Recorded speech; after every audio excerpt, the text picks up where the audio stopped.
Electrochemical series for non metal, है ना। अधातुओं के लिए, अधातुओं के लिए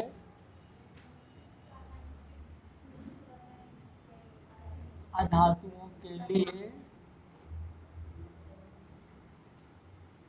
विद्युत रासायनिक श्रेणी, अधातुओं के लिए विद्युत रासायनिक श्रेणी, है ना, की रिएक्टिविटी, क्रियात्मकता, है ना, क्रियात्मकता बढ़ती है। मतलब कि नीचे वाला ज़्यादा रिएक्टिव होता है कंपेयर टू ऊपर वाला। जैसे मैं एक एग्जांपल ले लिया, मैंने ले लिया KI+Cl और एक ले लिया KCl+I। मतलब कि धातु वाले में क्या हो रहा था, ऊपर वाला नीचे वाले को उसके सॉल्ट सॉल्यूशन से हटा दे रहा था। यहाँ पे क्या हो रहा है, नीचे वाला ऊपर वाले को हटाएगा। ठीक है, उल्टा होगा, वहाँ ऊपर वाला नीचे वाले को हटा रहा था, यहाँ नीचे वाला ऊपर वाले को हटाएगा। ठीक, तो देखो अब यहाँ पे देखो, आयोडीन हमारा यहाँ है, क्लोरीन हमारा यहाँ है, क्लोरीन हमारा नीचे है, मतलब क्लोरीन आएगा आयोडीन को हटा देगा। क्लियर, तो ये हो जाएगा हमारा, क्लोरीन आयोडीन को हटाएगा तो हो जाएगा KCl+I। लेकिन ये वाला नो रिएक्शन, यहाँ रिएक्शन नहीं होगी। क्लियर हुआ। जैसे एक और एग्जांपल मैं दे दूं, CuCO3 plus Mg equal to MgCO3 plus Cu। बोलो मैग्नीशियम और कॉपर में कौन नीचे? अरे यहाँ नहीं मिलेगा, मेटल वाली है, कॉपर नीचे है, तो मतलब कॉपर नीचे है, मतलब मैग्नीशियम इसको हटा देगा, लेकिन ये कॉपर मैग्नीशियम को नहीं हटा पाएगा। तो यहाँ क्या हो जाएगा, MgCO3 प्लस Cu, यहाँ नो रिएक्शन। अरे यार तुम लोग भी भाई आगे समझ में, फटाफट नोट करो एग्जाम्पल। हम तो नींद से जगाया हूँ, आधी पब्लिक नींद में थी।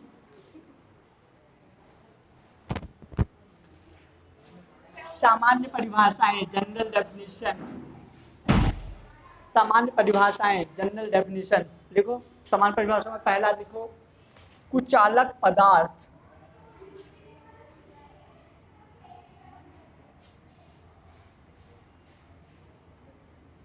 पहला लिखो कुचालक पदार्थ, पहला लिखो कुचालक पदार्थ।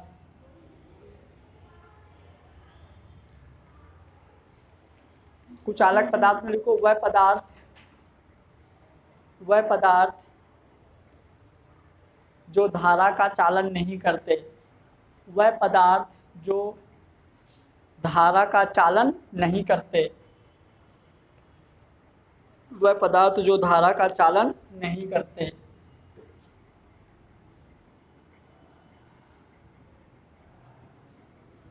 धारा का चालन नहीं करते कुचालक पदार्थ कहलाते हैं। इसका उदाहरण लिखो, लकड़ी, ग्लास, कांच, प्लास्टिक। ठीक है, प्लास्टिक, हाँ, वह रबर, प्लास्टिक, रबर, वे पदार्थ जो धारा का चालन नहीं करते कुचालक पदार्थ कहलाते हैं। उदाहरण लिख लो। अब यहाँ पे लिखो कुछ अधातुएं, क्या अधातुएं, गैस,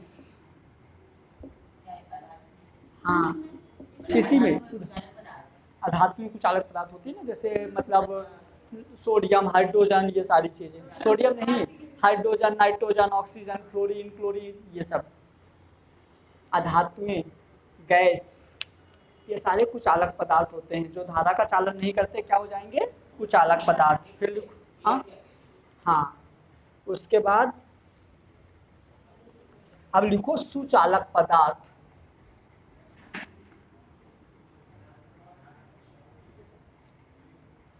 लिखो सुचालक पदार्थ, ना सब इंसुलेटर होते हैं। क्लियर? चलो अब सुचालक पदार्थ क्या होते हैं?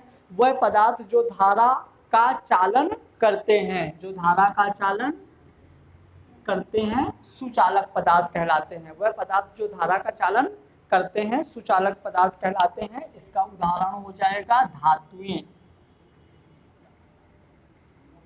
इसका उदाहरण हो जाएगा धातुएं। वह पदार्थ जो धारा का चालन करते हैं सुचालक पदार्थ कहलाते हैं। इसका उदाहरण हो जाएगा धातुएं। तथा ग्रेफाइट, लिक्विड नहीं क्योंकि सारे लिक्विड नहीं करते ना बेटा, सिर्फ पानी करता है। तथा ग्रेफाइट है ना, जैसे ऑयल वगैरह में करंट फ्लो नहीं होता, सिर्फ वाटर में होगा, इस वजह से हम लिक्विड नहीं बोल सकते। एसिड में भी नहीं होगा, उनको ब्रेक करना पड़ेगा, अलग प्रोसेस होगी, लेकिन नॉर्मली नहीं होता है। ठीक है, तो एक लिख दो सुचालक पदार्थ नहीं होगा। अब लिखो सुचालक पदार्थ दो प्रकार के होते हैं। सुचालक पदार्थ दो प्रकार के होते हैं।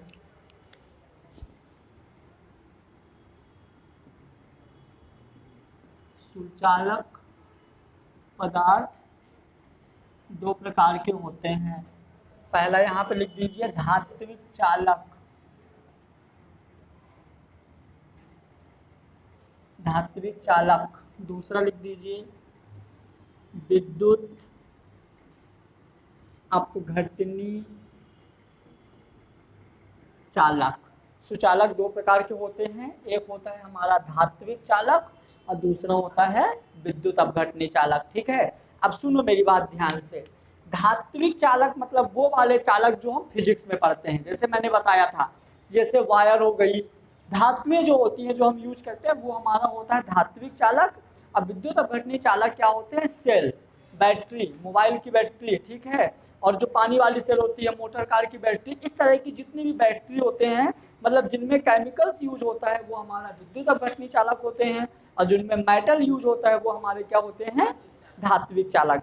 अब देखो, अभी यदि यहाँ मेटल, पहले समझ लो सारे पॉइंट, यदि यहाँ मेटल यूज हो रहा है मतलब यहाँ धारा का चालन जो है, धारा का चालन इलेक्ट्रॉन के द्वारा होगा। यहाँ किसके द्वारा होगा धारा का चालन? इलेक्ट्रॉन के द्वारा।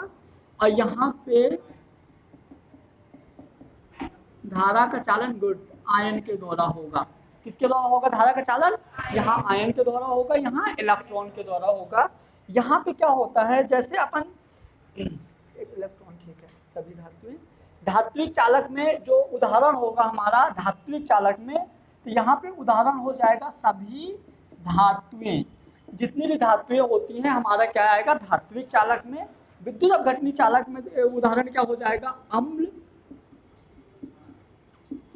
क्षार तथा लवण। ठीक है, यहाँ पे विद्युत अपघटनी चालक में हम क्या यूज कर सकते हैं? अम्ल, क्षार और लवण। और यहाँ पे यूज कर सकते हैं सभी धातुएं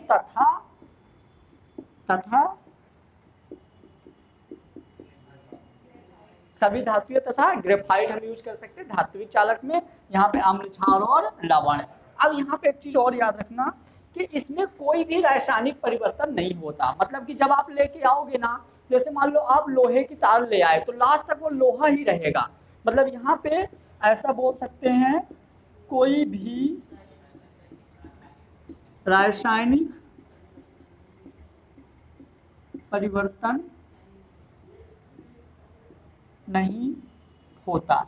यहाँ पे रासायनिक परिवर्तन होता है। ठीक है, अब यहाँ रासायनिक परिवर्तन नहीं होता, देखो कैसे, जैसे मैंने ले लिया यहाँ सोडियम, क्या ले लिया? सोडियम। तो यदि इसने एक इलेक्ट्रॉन निकाला धारा बहने के लिए तो ये हमारा बचा Na+। तो यहाँ सोडियम था, यहाँ हो गया सोडियम आयन, है तो सोडियम ही ना, यहाँ सोडियम था, यहाँ हो गया सोडियम आयन। मतलब यहाँ इसमें कोई भी परिवर्तन नहीं हुआ। यहाँ देखो, जैसे मैंने यहाँ एग्जाम्पल ले लिया, मान लो चलो NaCl, क्या ले लिया? अम्ल है ये, सॉरी ये है लवण है, NaCl हमने ले लिया लवण। तो NaCl हमारा टूटा Na+ + Cl-। हम यहाँ लवण लिए थे, लेकिन यहाँ पे देखो सोडियम आयन और क्लोरीन हो गया, तो रासायनिक परिवर्तन चेंज हो गया कि नहीं। यहाँ पे हम, क्योंकि यहाँ पे हम सोडियम लिए थे, पहले भी सोडियम था, बाद में भी सोडियम था, लेकिन पहले हमने यहाँ क्या लिया, लवण, यहाँ हो गया हमारा आयंस, ठीक है। तो यहाँ सॉल्ट लिए थे, यहाँ एटम बचे, तत्व बचे। तो जो हमारा प्लस आयन होता है ये जाता है कैथोड की ओर, और जो ऋण आयन होता है ये जाता है एनोड की ओर। क्लियर हुआ। तो हम इसको ऐसे भी लिख सकते हैं, कैथोड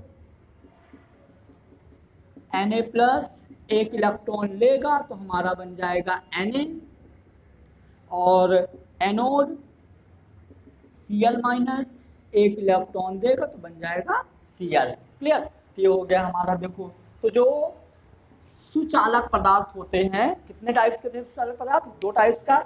एक था हमारा धात्विक चालक, एक था विद्युत अपघटनी चालक। धात्विक चालक में क्या होता था, इलेक्ट्रॉन के द्वारा, यहाँ आयंस के द्वारा, यहाँ हम धातु तथा ग्रेफाइट यूज करते हैं, यहाँ अम्ल लवण और क्षार यूज करते हैं। उसके बाद यहाँ पे कोई भी रासायनिक परिवर्तन नहीं होता, यहाँ रासायनिक परिवर्तन होता है। मैंने उदाहरण ले लिया सोडियम से, सोडियम प्लस यहाँ लवण लिया, लेकिन यहाँ रासायनिक परिवर्तन हो गया तो हमारा ये आयंस में परिवर्तित हो गए। धन आयन कहाँ चला गया, सोडियम पे, ऋण आयन कहाँ चला गया,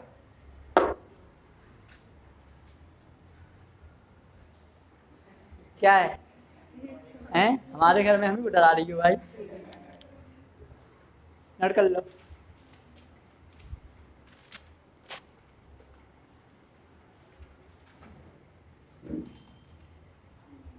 तुमने एक तार ले आया, एक सेल ले आया, अब एक तार तुम बंद कर दिए थे क्या, ठीक, एक तार ले आए, एक सेल ले आए। अब ये बताओ दोनों में से किसकी लाइफ ज्यादा रहेगी,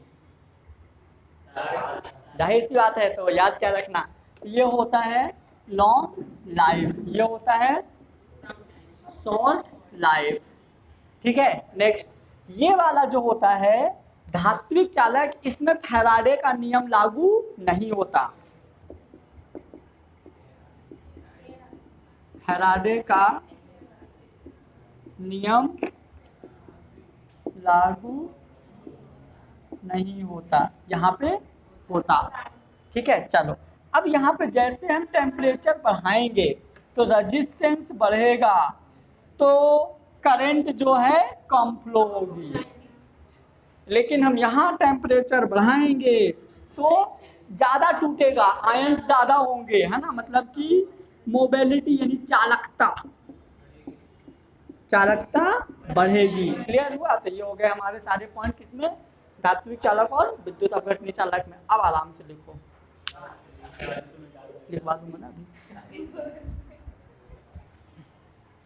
आज बहुत सारा खाली है भाई। चलो, अब अपन देखेंगे विद्युत अपघट। पहले मैं 2-3 चीज नाम लिखता हूँ, उसको पहले समझना, मतलब पहले समझ लो फिर मैं लिखवा दूंगा, ठीक है। तो विद्युत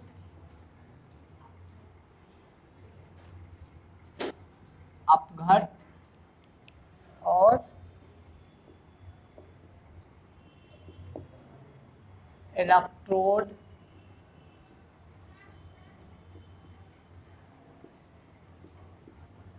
देखो फास्ट भी लिखने लगा हूँ, अच्छा भी लिख रहा हूँ।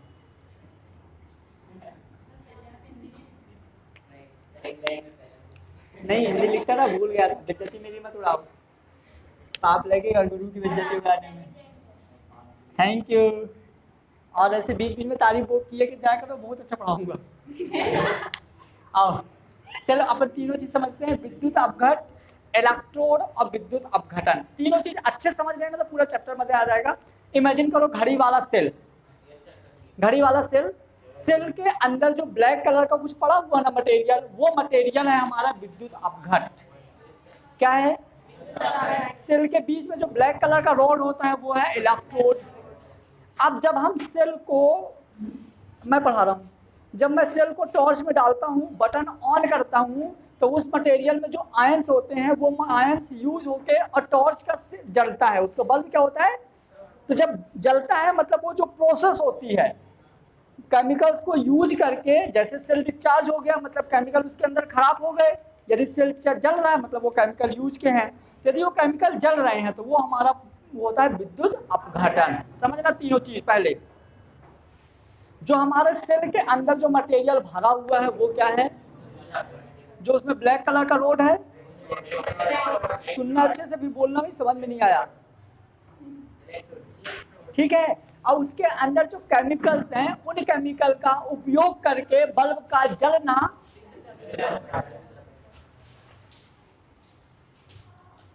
क्लियर हुआ? तीनों चीज क्लियर हुआ? लिखवा दूं? लिखो तीनों चीज। हाँ सुना दो। 1 से 2 किस क्लास की? 11 की 3 से 4:30। फीस 5,000। ठीक नहीं आया? हाँ चलो लिखो विद्युत अपघट में, यह अम्ल क्षार लवण का, यह अम्ल क्षार व लवण का संगलित विलयन होता है। यह अम्ल क्षार व लवण का संगलित विलयन होता है। अम्ल क्षार ऊपर लिखा है भाई देख लो, अम्ल क्षार व लवण का संगलित विलयन होता है। एक और पॉइंट लिखो, विलयन को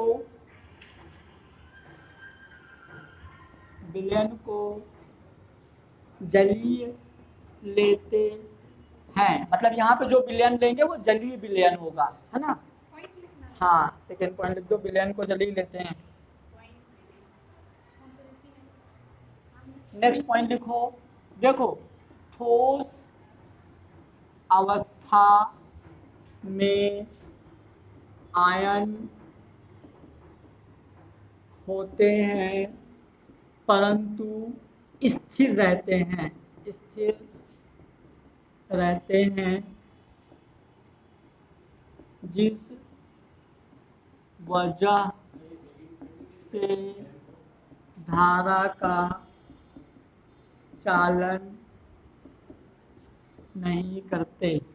विलयन को जलीय हो लेते हैं, विलयन को जलीय लेते हैं, जलीय पानी वाला, हाँ विलयन को जलीय लेते हैं, विलयन को जलीय मानते हैं, जो अच्छा लगे वो लिख दो। अब यहाँ पे देखो, जैसे कोई ठोस अवस्था ले लिए, तो ठोस अवस्था में क्या होते हैं, आयन तो रहते हैं, ठोस अवस्था में आयन तो होते हैं, लेकिन ये आयन क्या रहते हैं, स्थिर होते हैं, जिस वजह से धारा चालन नहीं होता। धारा का चालन तभी होगा जब आयंस में गति होगी, ठीक है, तो ये लिख दो।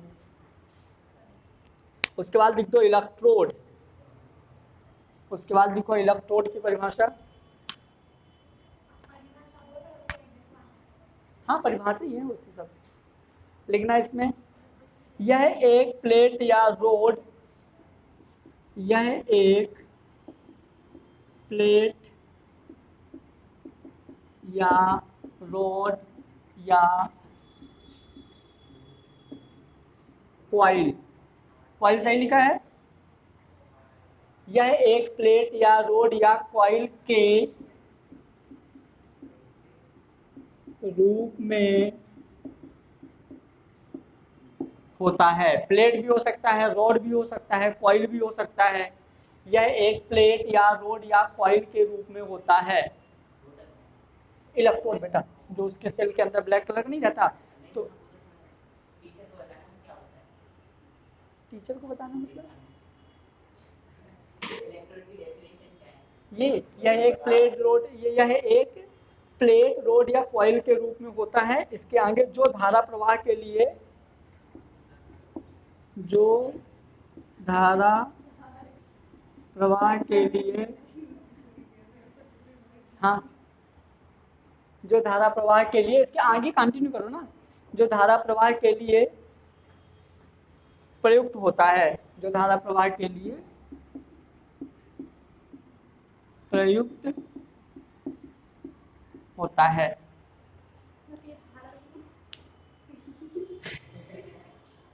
लिख दिया? क्या दिक्कत हो रही? सही से है?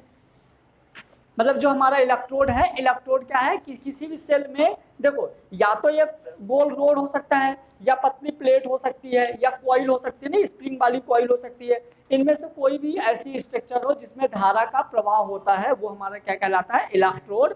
अब हम इसको बहुत अच्छे समझेंगे, विद्युत अपघटन। तो हेडिंग डाल दो थर्ड, विद्युत अपघटन। हाँ लिख लो आराम से।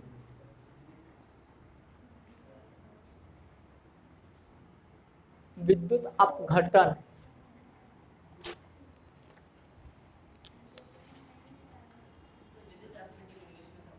इलेक्ट्रोलाइसिस।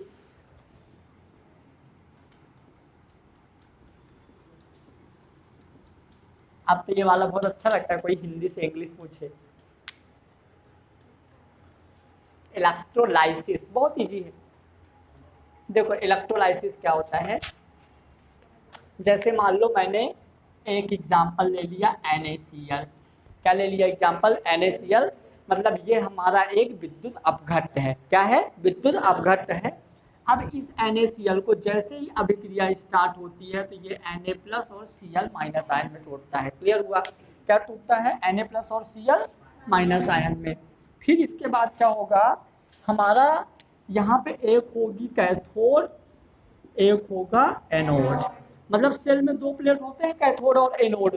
तो कैथोड में जाएगा पॉजिटिव, कौन सा जाएगा, तो जो हमारा था ये Na प्लस चला गया कैथोड में, और एक इलेक्ट्रॉन लेके हमारा बन जाएगा Na। ठीक है, और एनोड में जाएगा नेगेटिव, तो Cl माइनस, एक इलेक्ट्रॉन ज्यादा है तो एक इलेक्ट्रॉन बाहर निकाल के बन गया Cl। ठीक है, तो ये होता है हमारा विद्युत अपघटन। मतलब विद्युत अपघट्ट के टूटने की प्रक्रिया, क्या विद्युत अपघटन कहते हैं। लिखो परिभाषा,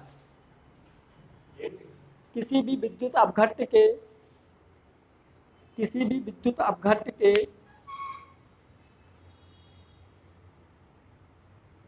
किसी भी विद्युत अपघट्ट के वियोजित होने की, किसी भी विद्युत अपघट्ट के वियोजित होने की, किसी भी विद्युत अपघट्ट के वियोजित होने की प्रक्रिया को विद्युत अपघटन कहते हैं। किसी भी विद्युत अपघट्ट के वियोजित होने की प्रक्रिया को विद्युत अपघटन कहते हैं। किसी भी विद्युत अपघट्ट के वियोजित होने की प्रक्रिया को विद्युत अपघटन कहते हैं।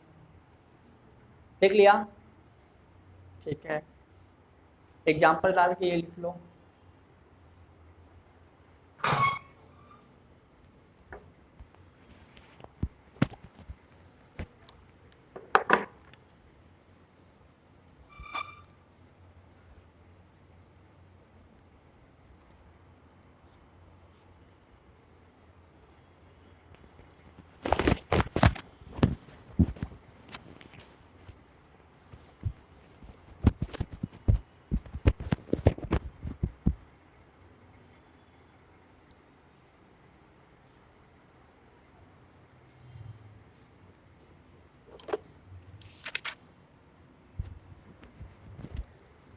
लिख दिया, अब हेडिंग डाल दो सेल के प्रकार।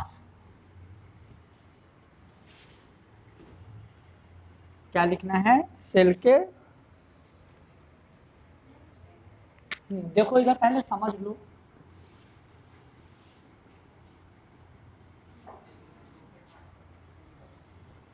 सीमा समझना, फिर मत बोलना समझ में नहीं आया। सेल के प्रकार, दो टाइप्स के सोलर सेल होगा। एक होगा वैद्युत अपघट्ट सेल और दूसरा होगा वैद्युत, आज तो एक भी गलत नहीं लिख रहा भाई। ठीक है, एक है वैद्युत अपघट्ट सेल, एक है वैद्युत रासायनिक सेल। दोनों को समझना क्या होता है, वैद्युत अपघट्ट सेल और वैद्युत रासायनिक सेल। ठीक है, यहाँ पे वैद्युत अपघट्ट में हमारा क्या होगा, मतलब जो करंट है तो हमारा केमिकल में कन्वर्ट होगा। ठीक है, मतलब ऐसा बोल सकते हो, जब विद्युत ऊर्जा रासायनिक ऊर्जा में परिवर्तित होती है तो इस प्रकार के सेल को हम क्या बोलते हैं, विद्युत अपघट्ट सेल। मतलब हम इसको बोल सकते हैं वैद्युत ऊर्जा रासायनिक का, हाँ सही बोला, का रासायनिक अरे यार रासायनिक ऊर्जा में परिवर्तन। ठीक है, क्या कहलाता है? विद्युत अपघट्ट सेल। समझना मेरी बात ध्यान से।